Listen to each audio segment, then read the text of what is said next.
Today, we visit the Ashcroft Museum. Come inside and I'll tell you more about the history of it. Former residents will remember the building as the post office. It was built in 1917. However, plans for the building began a few years prior. In 1912, the Dominion government set aside $25,000 for a public building to be built in Ashcroft. It would house a telephone office, a telegraph office, a customs office, and a post office. A site was purchased. However, 2 years later, in 1914, there was still no sign of any construction and no date as to when it would commence. So Ashcroft citizens wrote a petition. It was sent to the Honourable Martin Burrell, who was the Member of Parliament for the Yale Caribou riding, of which Ashcroft fell.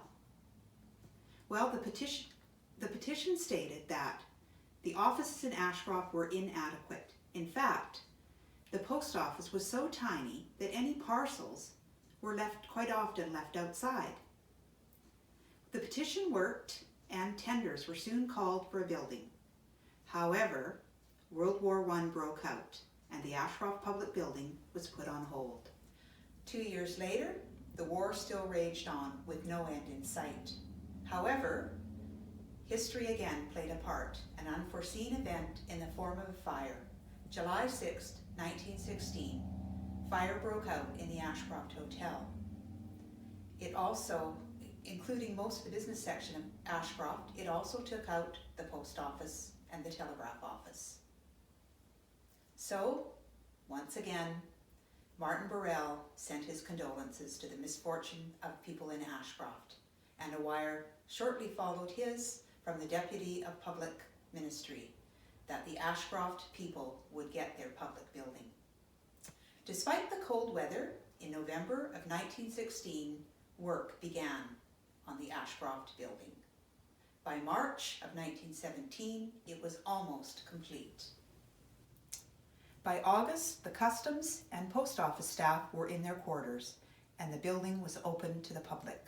Later on that same year, an addition was added to house the telegraph space.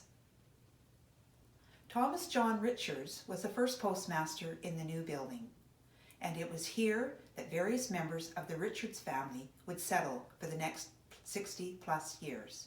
Marjorie, Gwen, and Leonard would all find service within these walls. And in 1978, when the new post office was built, Thomas's grandson, Dick, was the assistant postmaster. The original structure was made of wood and was a light grey with dark trimming and lovely dark green bronze window trimming.